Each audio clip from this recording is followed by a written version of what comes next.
Hello and welcome to tonight's Bastion and broadcast, where I'm already squeaking my chair around. I'm very aware of how squeaky this chair is.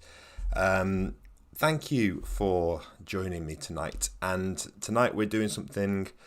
The more I do these streams, the more I realise that I say the exact same things all the time, and it's not. I would love to have a script in front of me, and I do need to have reminders of certain things to do, like unmute the microphone, but I feel like every week I say, tonight we're doing something a little bit different, which isn't really true. We're doing the same old stuff, but tonight is something that feels like it's been a long time coming, because I did a Patreon vote, a poll, where the Patreons could vote for what the next bit of content would be this week, and I wanted to do something related to, getting back to RPGs and Electric Bastion and Into the Odd. And getting back to those ideas. And the things that I suggested were, we could do prep for a dungeon, we could do prep for a more kind of sandbox wildernessy type thing, or we could do prep specifically for a one shot. And out of those three, all three got the same number of votes, and it wasn't zero. And it wasn't one either, but there was the same amount of votes for each one. And so it confused me, because I thought, well, this is meant to be, it's meant to be down to you guys to choose it. And I've just I've ended up choosing myself. But what we're going to do is we're going to try and do all three at some point. And I'm just going to work my way down the list. So this week I thought we would do dungeon design. Now, I have done a video previously that went through the process for designing a section of the underground that is in Electric Bastion Land. And that is Electric Bastion Land's dungeon generation procedure, basically. And I still like that a lot. And I do still use that a lot. But I wanted to, for this one, look at something a little bit more, how to say this? I don't want to say generic, but if you don't want to run it in the underground, if you want something that's a little bit more like a traditional dungeon, dare I say a little bit more like a D&D dungeon, if you really want to do that, you can do that with this system. And I appreciate people might want to use this system for other settings, and sometimes you might want a more generic dungeon. So we're doing a more classic style dungeon and how I would plan that myself. Now, there is a big sort of obvious example here, and that is Into the Odd, which is still a thing. And Into the Odd, at the back, where are we? Here we go. At the back of Into the Odd is the Iron Coral, which was very much designed to be, an introduction dungeon for Into the Odd. And we're going to make something that's kind of in this vein tonight. We're going to see how it goes. Normally I'll try and rush this through to make sure I fit this all in one session, but if this does end up going across two streams, I would rather do this properly, if you see what I mean. Before I go much further, I didn't actually finish explaining about the Patreon vote. If you do want to get involved with that sort of thing, you can go to patreon.com/bastionland, and you can help make these videos and the podcasts and the blog posts and all that stuff possible. I'm done with that now. So, the Iron Coral. So I designed this. Into the Odd was released at the end of 2014, but I must have designed this. I think this was quite early on. I at least had the Iron Coral section of this whole, because that there's a dungeon, there's some wilderness, and there's a little town. But I think I had the dungeon bit done quite early on. As I've said before, this is my sole contribution to the artwork in this book. So yes, I am a published illustrator. I can put that on my CV. The reason I brought this up is I wanted to show some of the things that I do in this dungeon that, for me, I really like to see in a dungeon. And again, I say this every time I go through one of these kind of procedures. This is just how I like to do things. If somebody is running a game for me and they do it differently, it's not it's not for me to say you have to do things my way. This is how I like to do things from my perspective of when I am running a game, and it's not going to be for everybody, because if you've looked through this before, you will know that the room descriptions are quite terse. Is a word that I've heard. There's not lots of descriptive text. It is mainly just very short to the point descriptions, and you have to expand on that a lot. And it does put a little bit of work on the GM, but as we've spoken about before, I quite like that kind of semi-improvised thing that happens when you just have these very sort of rough notes. So what we're going to do is we're going to make our own dungeon in this kind of mold. So the first thing I wanted to talk about was the map. Now, the Iron Coral is just, well, it's one level. There are some ups and downs, but it's essentially a big flat level. But what I generally like to do with a dungeon is I do like to spread it over a few levels. And the main reason I like to do that is I like a dungeon with lots of different routes through it.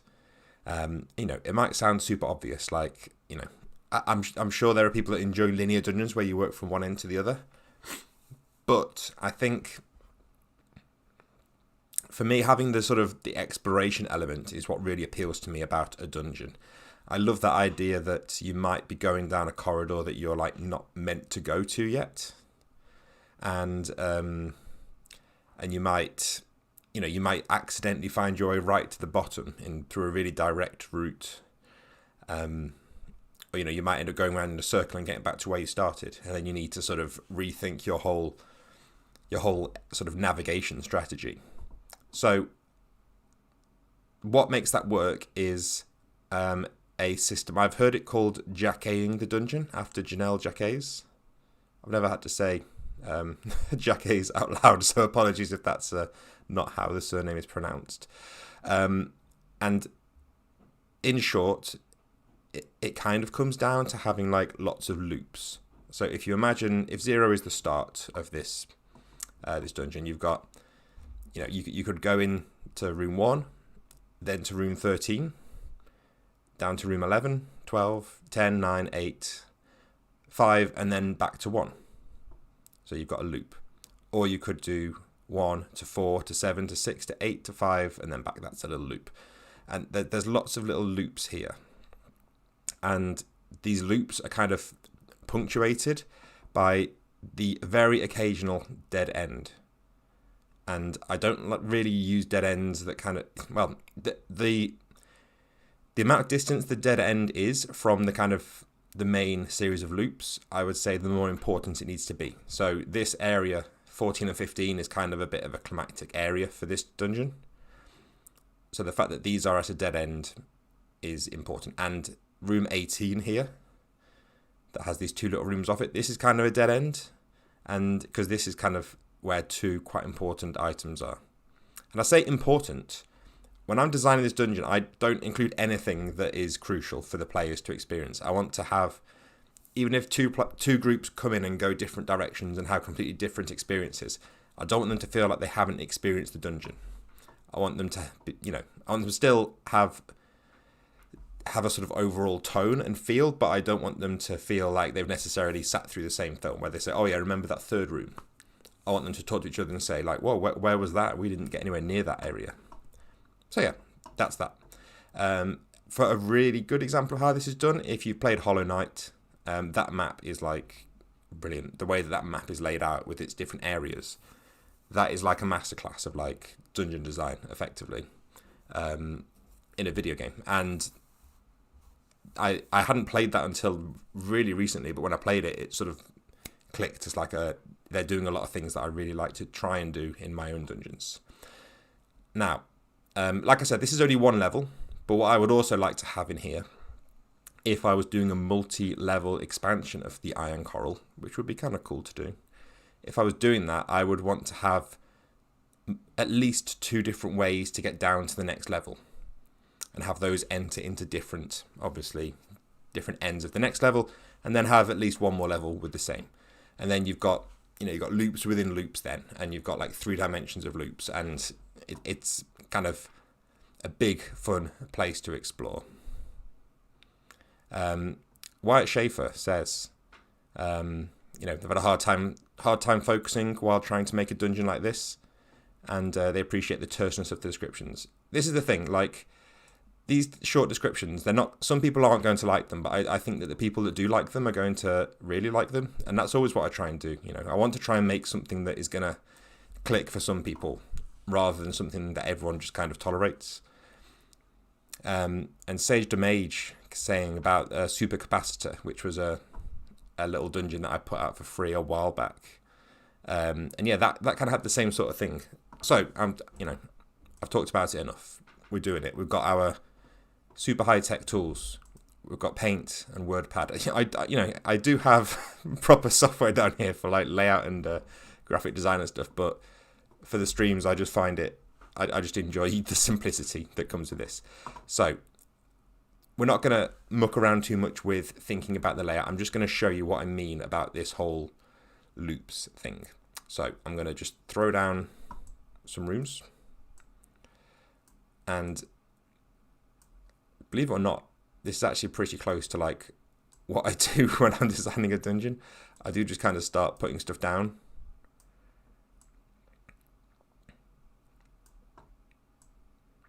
I should just, this is like a kind of Bob Ross experience. I'm just going to sit here and draw squares all evening, and you can enjoy. Okay. So that is they are our rooms. And then I'm just going to do some corridors, connecting them. And I'm going to be thinking about loops. So let's try and do at least 2 loops. And there's a lot of crossover here with how I had these sort of mapping procedures for Electric Bastion, because those are the city borough mapping system and the underground mapping system are both based around having loops, essentially. And it's just a good, solid, like, skeleton for your dungeon, I would say. So I will be stocking this dungeon as well. This is why I said that I don't want to, like, rush things too much, because I do kind of want to go over each stage. So we've got a loop there, and then the obvious thing to do would be to make this, other section here into a loop.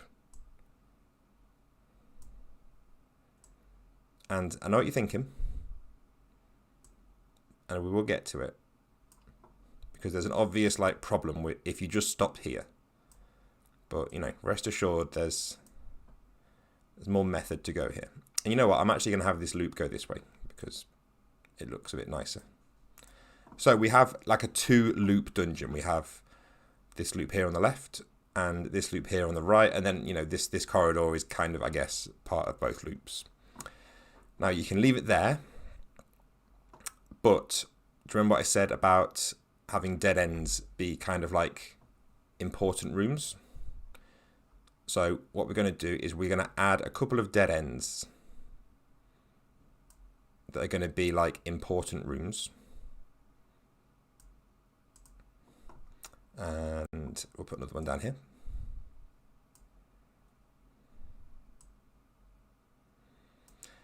And then, having 2 loops is great, and we want to keep our dead ends as they are.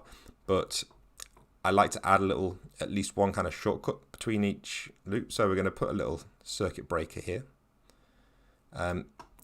It can go from the corridor rather than through a room. And so I thought about putting one here, but then we've got kind of like a little bit of a maze of corridors situation here, which I don't mind, but we'll do that. So this is our mess, and I know that it looks like a mess, and it is messy. There's no denying it, but it's in my experience, I've found that this kind of system, it does work, because you do have little periods where there's like, I'll tell you what, get my numbers up here. That is probably a slightly bigger number than I was hoping for. So let's get our room. We're going to label our rooms.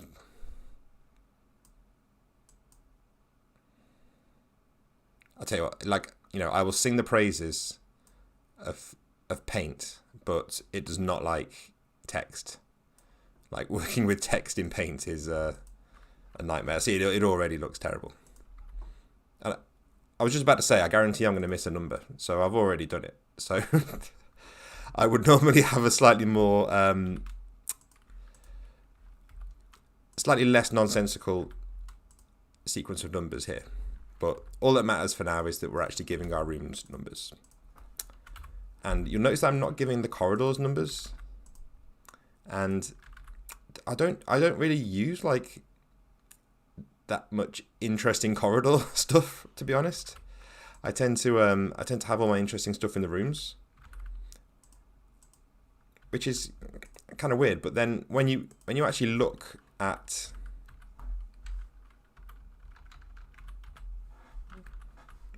something's gone slightly wrong. But when you actually look at the layout of this dungeon, so now we've got our numbers, we can start to talk. So if you're starting at room 1, going from room 1 to room 2 to room 4, it's room 6 before you've actually got any like decisions as to where to go left or right. There's still decision points in these rooms because there's going to be cool stuff in there. But, and you know, you always have the option of going back. That's the thing. So anything that I would normally put in a corridor, you can just like, you can put it in like room 2 and like reframe this as like a corridor. And it works okay. So this is our kind of layout. And then we're going to have a very basic, like, I would like to have like 2 entrances if it's a dungeon that the players are going to be deciding their entrance to. But if it's going to be something where you're just running a one-shot and you're dropping them at the dungeon door, I would just put the entrance in a room that has at least 2 exits. There we go. In. So that is our map of our dungeon. It's beautiful, isn't it?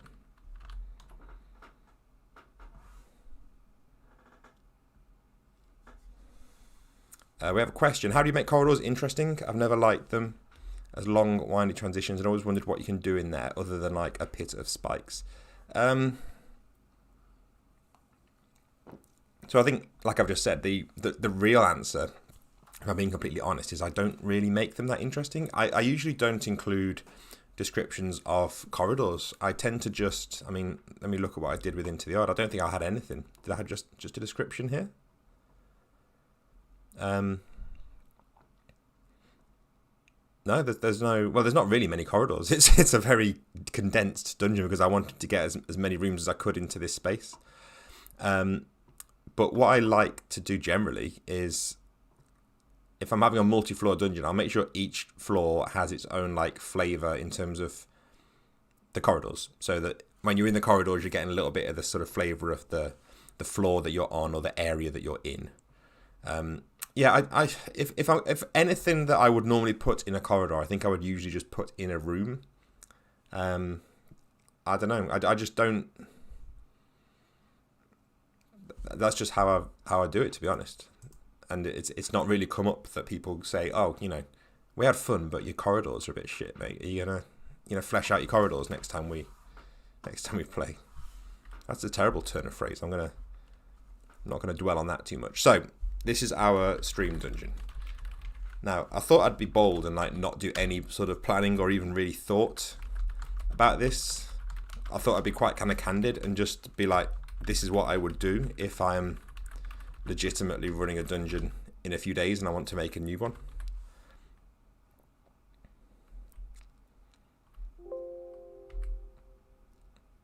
To be fair, there's some good comments actually in the chat talking about how you know, using it to hint at the coming dangers. And I'll get to that because I do... The corridor is really all about the approach to the room that you're going to, for me. I use it as a way to kind of signpost stuff. So thanks to... that was Wyatt who said that. So we got our 16 rooms. But what I like to do is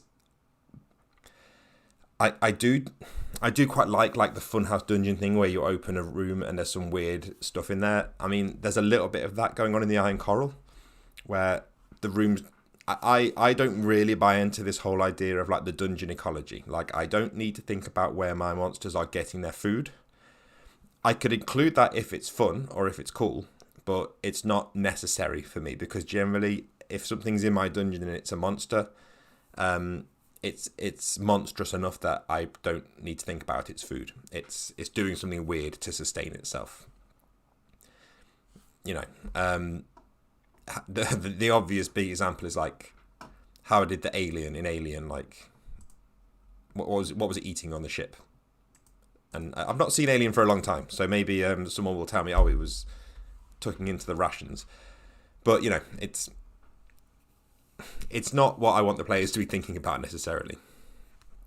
But whereas I do like a lot of weird rooms, I do make sure that I include some kind of what I would call ordinary rooms, rather than empty rooms as they are often called. So I like the principle of empty rooms in the sense that they have some pacing, and they're places where it might come to life when you've got a random encounter, or you bring an encounter back to that room. But generally, I'd like to try and have at least half of my rooms are going to have no monster, hazard, or like treasure. No immediate risk and no immediate reward, I guess is what I'm saying. They might have weird things in there that do weird things, but it's not going to be obvious, and you have to kind of work to make it work. So that was a roundabout way of me saying that we need to have wandering encounters. And I like to do a d6 table for that. And then we have our runes. So, before we do any of this, we need some kind of theme. So, chat seems very active tonight. I can see we've got a lot of people in, which is great. Give me something for this dungeon. So, just like a spark of an idea for like a theme, or maybe like a signature monster. I do like a dungeon that has like one, not so much a boss monster that's sat waiting for you, but like, again, like the alien in Alien, like something that's prowling around and it's the main threat in here. Bolo says about working on a nightmare in a belly of a whale. That is good. I feel like I've done the ocean theme to death with the Iron Coral. Erish Shrugged says tears as a theme. Wyatt says bureaucracy. No, because that's too Electric Bastion land. We can't do it. I wanted to stick to something a little bit more. I do like the kind of tears, grief. The grief, yes, and Kent Miller says factory. So we're doing This is the Grief Factory. Now that sounds like an incredible album that I would have bought in 2002. So like, you know, we'll take that. Corkhead said sugar if you'd got in quicker. No, you know, there's a confectionery thing going on in Electric Bastion and in the back of the book as well. So I'm going to stick with the Grief Factory, and we're going to make it a bit more of a, you know, I don't mind like an undead themed dungeon. So maybe we're going to go for like a kind of tomb undead theme. I know it sounds super generic, but that's kind of what we're going for a little bit with this. And I'm going to talk a little bit about how I think generic is good as a starting point, and archetypes are great to use as an ingredient. I think when all you have is archetypes and like genre stuff, then it can feel a bit unsatisfying. But I think if you can combine genre archetypes together in an interesting way, that's what makes it work for me. So we're going to stick with an undead theme, and what I'm going to do is, this is an idea that is in Electric Bastion and it's about seasoning your ideas. So we're going to pick like the 6 most obvious types of undead that I can think of. So we're going to have skeletons, we're gonna have. I can't bring myself to put zombies. I've used ghouls a lot, but we are gonna have ghost. I use mummies quite a lot as well. We'll have like a white and like a wraith, which I guess is different to a ghost. We'll go for a ghoul. I know I've used them a lot. And then what am I missing here? What's the other big undead play? So if we're going for like grief and we're going for kind of a theme of death, a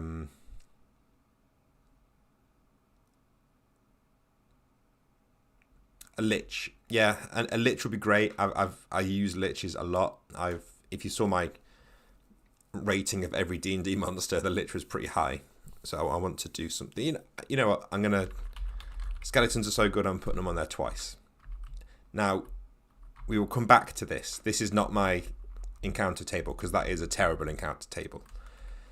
What we're going to do is we've got our base ingredient, and then we're going to go back through each one, and we are going to season it. Yeah, I can see now that I missed vampires. Brain in a jar, don't get me started. It's too good already. Yeah, Banshee would be good. So, we're going to replace Ghoul with Banshee. So, what I was saying about seasoning our ideas. We're going to go through these 6 very basic, boring things, and we're going to add something to them to make them interesting. And then we're going to do it again, and again, and again, until it feels interesting. So, remember, these are wandering encounters, so we need them to be actively doing something that involves them wandering around. So, skeletons, I'm going to go for like, what's the word I'm after? What do you call them? The people that work at like the funeral parlor? Undertakers. Undertaker skeletons. Again, that's not cool yet, but it's more cool than just skeleton, and we're going to come back to it. Ghost of a dog. Ghosts of dogs is somehow funnier to me. A white butler. Wraith. So yeah, Brian raises a good point that this is meant to be like the grief factory. I don't know what that means yet, but so Wraith workers doesn't make any sense, but we're going to go for it. If we're going for like a sort of, you're trying to drag me back to bureaucracy, I can feel it. Like I wanted to put like Banshee HR manager, but we're not going to go quite that far. We're going to have Banshee. What can the Banshee be doing? So Banshee is already so strong because the Banshee has like a lot of grief already like baked in. So how can we twist it? I was going to like happy Banshee, but that's terrible. Like what's the opposite of grief? Come on. Like a celebratory Banshee? I don't know. We'll get back to that. And then we have more skeletons.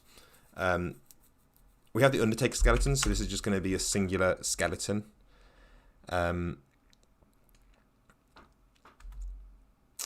Skeleton.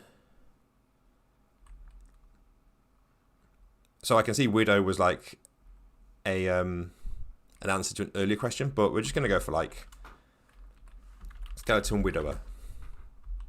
I don't know why, but like fantasy skeletons have like a very male energy to me, which is weird. I think it's because they're kind of like inept and kind of slapstick by nature, the way that I picture them, which says a lot. But so yeah, and the idea is you would keep going back. So let's do another one. So Undertaker skeletons, what's the deal? So we can't just reuse stuff that's already in there. So we can't say Undertaker skeletons. We can't say anything that's already like baked into Undertaker or skeletons. So if they're Undertaker skeletons, we can kind of assume that they are like going about their job. We can expand on that a little bit though. So we can say they're trying to get the dead back into their graves. Ghosts of dogs, but again, now what's the twist? It's going to have to be ghosts of, what's the word? Like show dogs. So like a kind of prize pooch ghost. I feel like this needs to be like a singular now because I can see this dog. A white butler.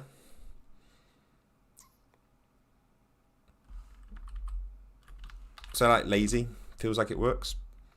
Wraith workers, like singing. Singing is not, I don't know, that's too silly. Like what is this grief factory? What are we doing?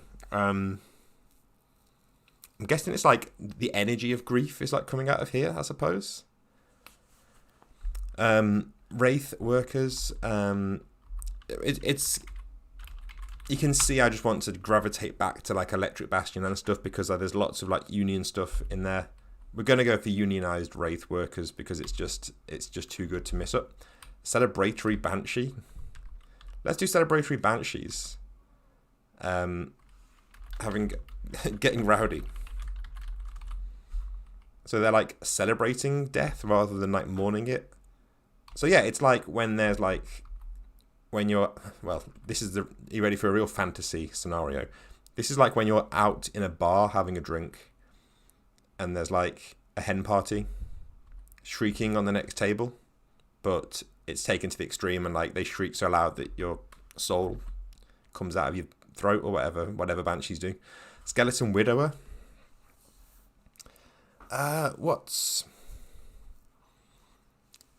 So this isn't especially strong yet. So he's a widower.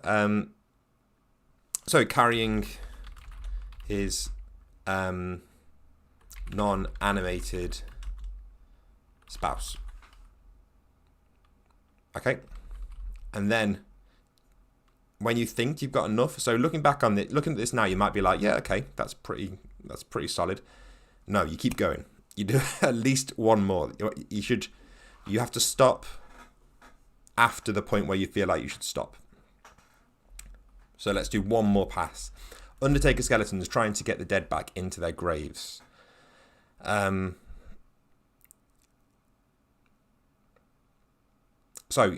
if we have a group, you could put like a leader in there. Undertaker skeletons trying to get the dead back into their graves. Suspicious that anybody could be hiding a skeleton inside them. I mean, I guess we are all hiding a skeleton inside us. Ghost of a show dog. Angry about losing its beautiful corporeal body. Lazy white butler. Stealing what valuables they can. Unionized wraith workers. On strike. I mean, that's kind of the obvious thing. Celebratory banshees getting rowdy. So it's not just that they're getting rowdy, they're like getting rowdy with each other. And always on the edge of an argument. So it's like they don't want to scream and kill you, but like there's two of them that are just like picking at each other, and it's going to kick off into an argument. And when it does kick off, it's not just enough that they're going to fight each other. They're going to so you need to defuse it, or else everybody's going to suffer the banshee scream, I guess. Skeleton Widower carrying his non-animated spouse. So I guess that he's like looking to get her animated. But either way, happy to either get her reanimated or get himself destroyed. It's a bit sad. I'm not not too proud of that one. So we'll leave it there for that one. We've got 6 encounters. Now, I started the encounters before doing the rooms because I think you get a lot of like meat on the bones from this encounter, from doing the encounters this way. I think you get especially by doing this method, like it sort of organically grows, like a kind of tone organically grows. And the slight problem with this is you do learn a lot about your own style doing this, for better or worse. Like, I have to fight so hard to not just make the same things over and over again, because I only have so many ideas in my head, and there's certain ideas that I just really like. But even though I've really tried to fight the kind of the classic things that I always do, even though I've really tried, I've still ended up doing quite a few things here that feel very me, for better or worse. Like, it's not bad. It just is what it is. Like, you could get accused of making up the same old shit, which, you know, I've been doing for 10 years now, so it's fine. So we have our encounters. Now we have our rooms. Now, what I like to do is I like to start with the end, like a great mystery writer. And there is no end in here, really. Most of the dungeons that I write don't tend to have like a climactic boss room, really. Some of them will have like a room that has lots of treasure in, and that is one thing that I always forget to put in. So I think what we're going to do is we're going to have, in a very basic way, we're going to have a happy ending room. Sorry, that sounds absolutely awful. I don't know what's wrong with me today. I'm saying all sorts of things that are going to get taken out of context. We're going to have a satisfactory ending room, which is going to have some kind of treasure in it. Because, you know, that is the goal of the game, isn't it? Get treasure and get out. Let's space this a bit. So this room 7 here is going to be the treasure. So yeah, in theory, they could go 1, 2, 3, 4. They could walk 4 rooms into this dungeon if they go the right way and get the treasure. And then they could get out and leave. But will they? No, because in my experience, players will, once they find some treasure, they'll think, well, there must be more treasure in here. And they'll delve deeper. And there's going to be a little bit of treasure in these other rooms, but I think 7 is going to be like the big piece of treasure. Now, you might think, yeah, put it at 13 instead. And you could do, but it's good to mix it up.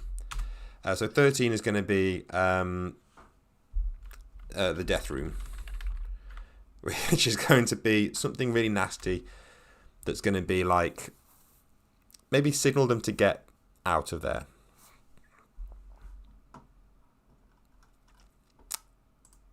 So, what I would do for these rooms, and now I'm starting to regret making 16 rooms for this example that I was hoping to do in an hour, but I stand by it. I kind of do a very similar idea to what I do with the Wandering Encounters, where I tend to go through and just give each room a title. Just the name of the room. So in the Iron Coral, you'll see that these names are still here, like the Red Room, the Observation Room, the Stash, Signs of Life, Foam Room, the Sentry. And I just give each one a title, and it's great if that title already starts to conjure some kind of images already. Yeah, 16 rooms in an hour. Well, I've actually got like, I'm not on a time limit. I try and keep these things to like an hour just for the sanity of everybody involved. So I've actually got like 22 minutes. So I think we're going to come back to this, but I'm going to carry on for a bit longer, certainly. I mean, what I could do, if I was being sensible, is I could just do like rooms 1 through to 7. But I'm not. I'm going to give every room a title, first of all. So, room number 1 is our entrance. So, I do like a dungeon that has a sense of progression, and that may sound completely bonkers when I've just spoken about how I want the dungeon to feel like you can go in any direction. There's all these different routes. Like, how do you have a sense of progression? Well, having levels is a big help, because going down kind of feels like a progression already. But when you're dealing with just like a 1-story dungeon like this, you can still kind of split into areas, and you can kind of signal that you're getting to somewhere kind of dangerous. So what I might do is I might pick like a few rooms that are connected that I want to have a similar sort of feel. So I might say rooms 1, 2, 3, 4, 5, and 6. So this first loop, let's say we want these to have kind of a classic tomb feel to them. So, you know, dusty stone, tomb, you know, your classic undead themed dungeon. And number 1 is going to be like the most, it's like the entrance room is like your connection to the mundane world. So I like to make the first room something kind of very basic. So we could even have this be like literally, so things that are going through my head are, you could have it be like a graveyard. There's no reason these corridors couldn't be like passageways going down. But no, we're going to call this room literally the crypt. So, you know, I called this the grief factory. So I'm now imagining that we're in like a graveyard, and this is like the workings beneath the graveyard. Like a kind of, almost like the sort of, the elemental force of death is like so strong here that, like, I was going to say this is like the hell of death, but that doesn't make any sense. But if you imagine like you've got your heaven and hell and these kind of like extra planar places, like, well, this is just like for the force of death. This is like death's HQ. But not in a bad way, just like all the run-of-the-mill stuff that comes with death, and a lot of it is grief. We have a question in the chat asking about providing a map to the dungeon for the players. So yeah, in Electric Bastion, and I do talk about how I sometimes give the players a map of the dungeon. For this kind of classic, for this more traditional dungeon exploring experience, I would not give them a map. Unless they acquired one diegetically by like speaking to somebody that's been to the dungeon, and then they gave them like an imperfect map. But I wouldn't for this, because this is all about the exploration for me. To be honest, I wouldn't, even if we were in Electric Bastion, I wouldn't give somebody a map of the underground, because the whole point of the underground is that it changes so much. I tend to do when I give players a map, that tends to be for like city or wilderness areas, really. So we've got the crypt. Number 2. And again, these can be absolute rubbish because it's the first pass. This is just like, it's like when you're making your food plan for the week and you're like, Wednesday, I don't know, some kind of pasta. And then when it comes to Wednesday, you're not just going to eat a bowl of pasta. You know you're going to do something good with it. But you're just coming up with ideas. You're just filling in the blanks. You're getting rid of this tyranny of the blank page. So the thing that I had here was literally the dark room. This is any nominated writing talent going on here. The crypt and the dark room. The spooky... I almost said the spooky room as the joke, but I am genuinely going to take the spooky room and run with it. Now, let's kick things up a gear. So we wanted to have things that evoke a certain feeling.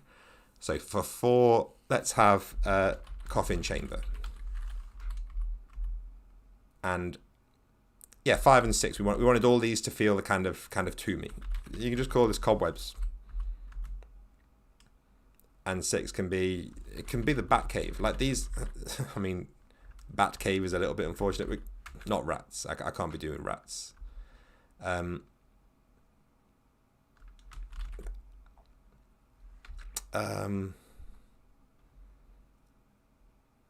just going to call it the roost for now. Some kind of flying animal will be in there. And yeah. And then, so we've got rooms 8. So we want this to feel like a bit of a transition. So you're going from the sort of the tomb itself. So 7 is the treasure room. Let's actually give this a name. It's just the, and I can never spell this. Yeah, the hoard. That's how you spell it. So this can be like the buried hoard.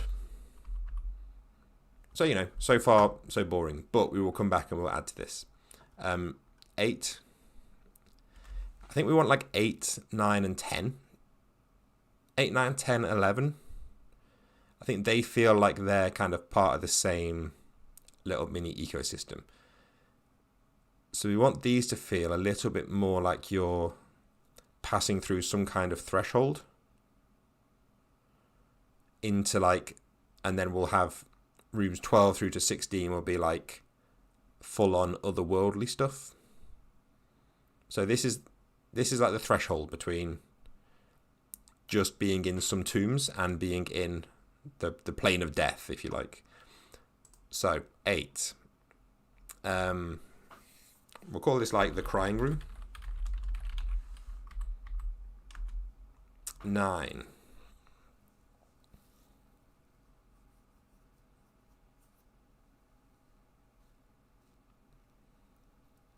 See, I'm going to put this at 10 because it fits slightly better with how I'm seeing it, but I like the idea of a visitor centre. See, I said this was going to be traditional, but I can't help but make things slightly silly. I am sorry. Like, this is just my personal tone. And I think it does suit this sort of method where you're adding layers on. It does kind of encourage a little bit of silliness. Oh, Kent Miller said curtains. So I like the curtain maze. And then 11. So what's between the visitor centre and like death itself?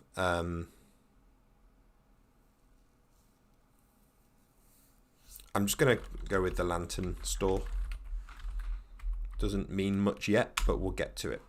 Now, 12 through to 16. Death room, I mean, I kind of just want to make it like actual Death's office, but that's a little bit too Discworld.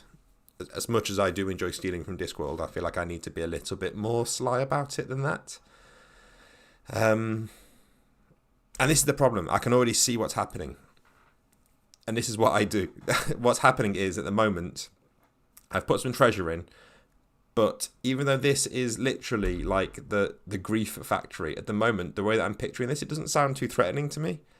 I'm getting a kind of like Halloween-y kind of vibe from it, so we do need to ramp it up because we want it to be threatening. There's got to be risk and there's got to be reward. Like, that's the most obvious things in the world. So 13.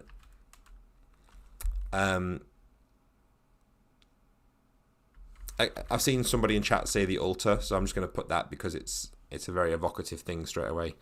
12 seems quite big, so we'll go for factory floor. This is like where the workers are, maybe. 14, 15, 16. So you can have, so far, like, I always try to keep rooms open so that you can have just wandering encounters in there. But you can have rooms that are like made for a single encounter. So I'm going to call this one like the tier elemental, which is pretty rubbish. But again,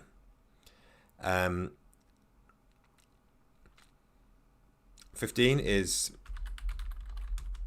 forgotten names, and 16 is. There's a lot of cool stuff going on in the chat. I am just looking for ideas. Colkheader said the weird garden. Now, yeah, I like the idea of there being some kind of like skeletal garden. I like the vision of like, because you don't want plants, because plants are like life and this is death. But like, imagine like a plant that's made out of like bones and it's just like the skeleton of a plant. Now, we are not going to go through and fill in all of these rooms, but I would like to do a few of them at least. So if we look at how I do this on the Iron Coral, you have the name of the room. Well, it's probably more telling what I don't have. So I don't have a thing that says this room is 20 foot by 20 foot and it smells faintly of barbecued meats and there is the sound of hammering. I don't do that. I instead just have like, if I could make them bullet points, I would. Like, I have bullet points of like, what are the most obvious things they see when they come in.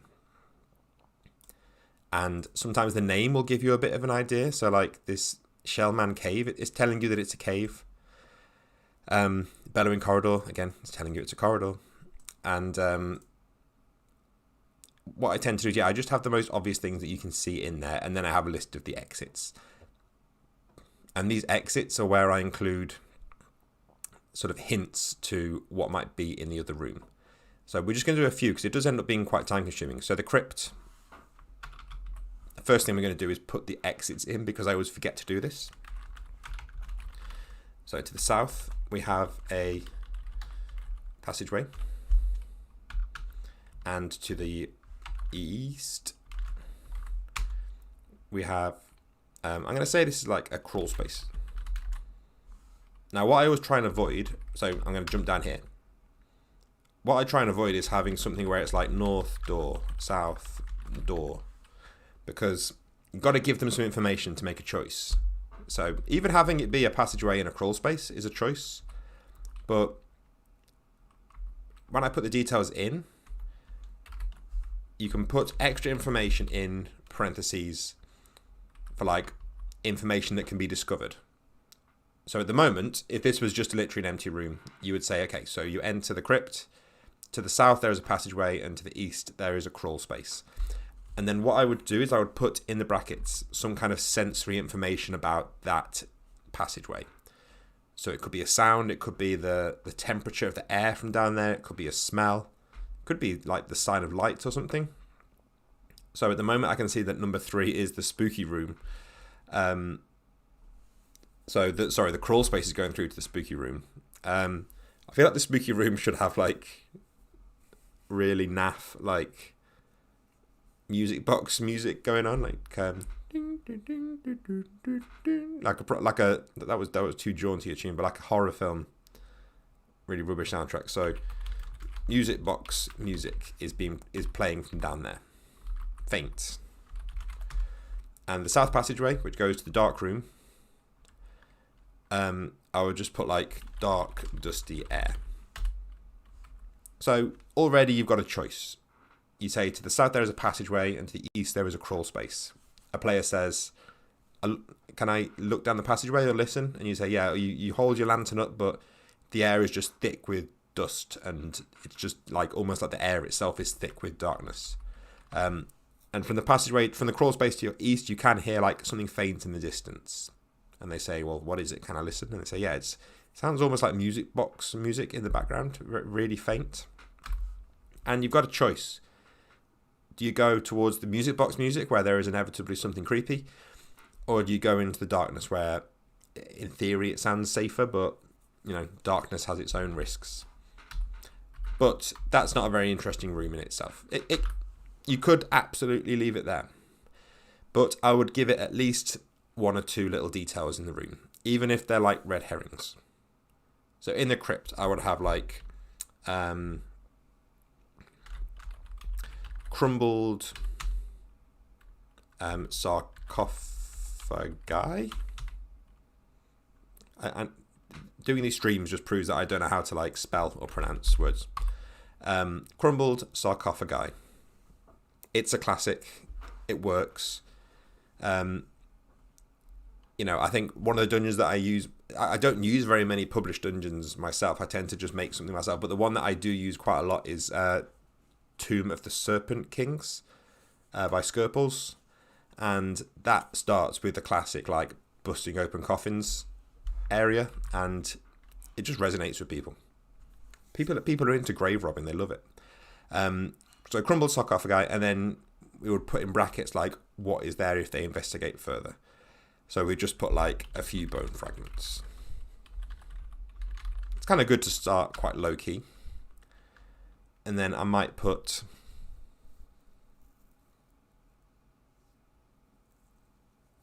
thick cobwebs. No signs of life. So this area is just like, no, that's a bit rubbish. I'll just put on like harmless spiders. Because you want to put players on edge. And when you say cobwebs, they think giant spiders. But you can... This room is quite mundane.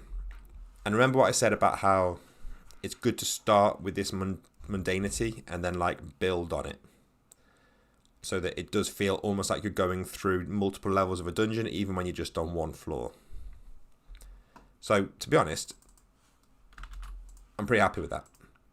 Because don't forget, the way that it works in Into the Odd, and it's slightly different between the two, between Into the Odd and Electric Bastion, but I always use Wandering Encounter rolls in a dungeon, always. And it's always when the players enter a new area, or hesitate, or make a lot of noise.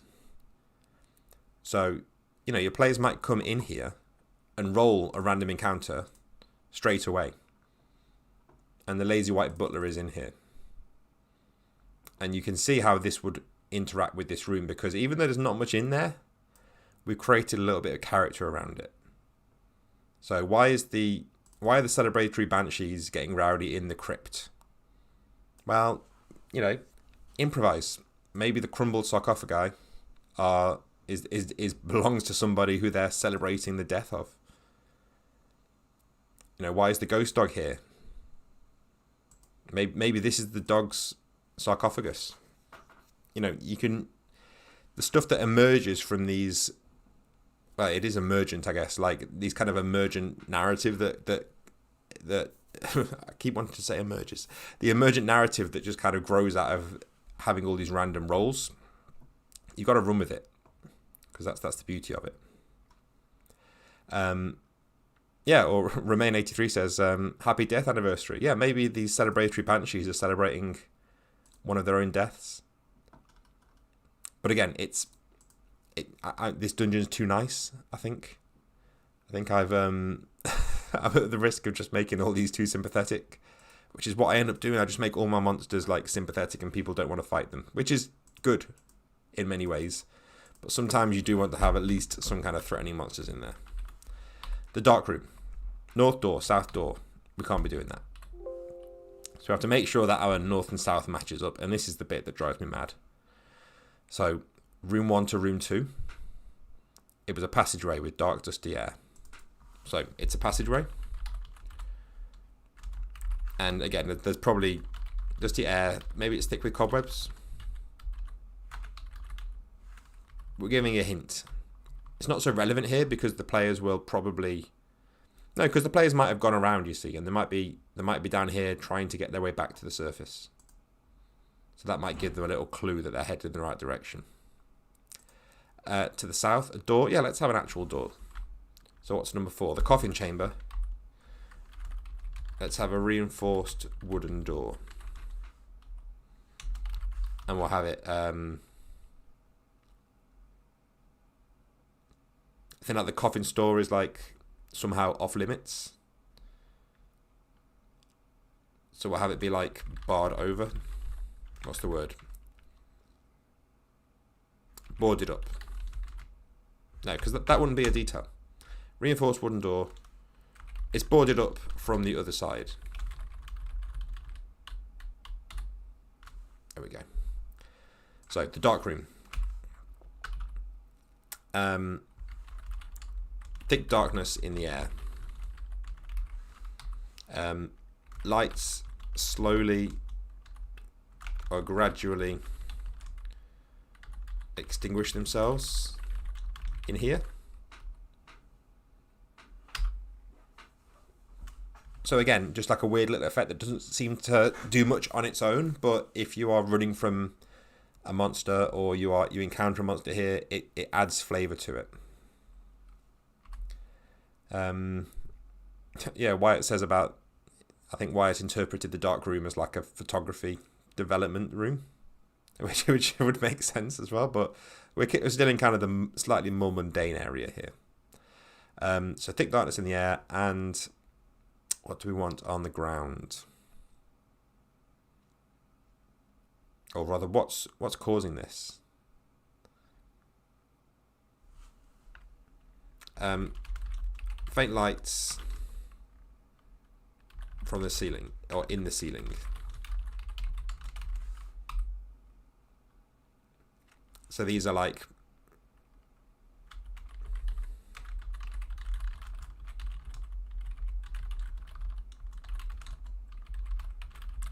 So, yeah, so the darkness in the air is caused by these black candles that are in a chandelier, and they emit anti-light. And yeah, I'm not going to mechanize that. I'm not going to tell you how anti-light candles work. You'll work it out. The spooky room. We're gonna do the spooky room? Well, you know what I'm going to do, actually? Because we're getting up for an hour. I'm going to save this, and I think we'll revisit this either later in the week, or maybe we'll come back to it next week, because I kind of like the way this is going, and I want to get this finished. Yeah. Oh, I can see there's a question about a comment that was left on the video. I do get to answering the comments whenever I can. I've not been at my desk today, so if you've left a comment on the video and you're waiting for an answer, I will get to it tomorrow.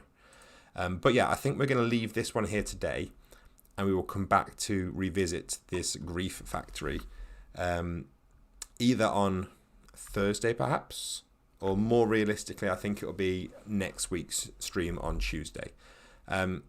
So as I mentioned, this stream is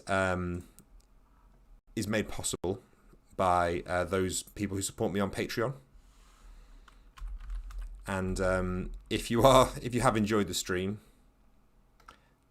then you can head on over to patreon.com/Bastionland, where I'm really trying to subtly open this up in another tab, but it's obviously not working because I can't talk and click at the same time. But here it is. So if you go to Bastionland, patreon.com/Bastionland, you can pledge at one of these levels and support the podcast, the streams, and everything that I do.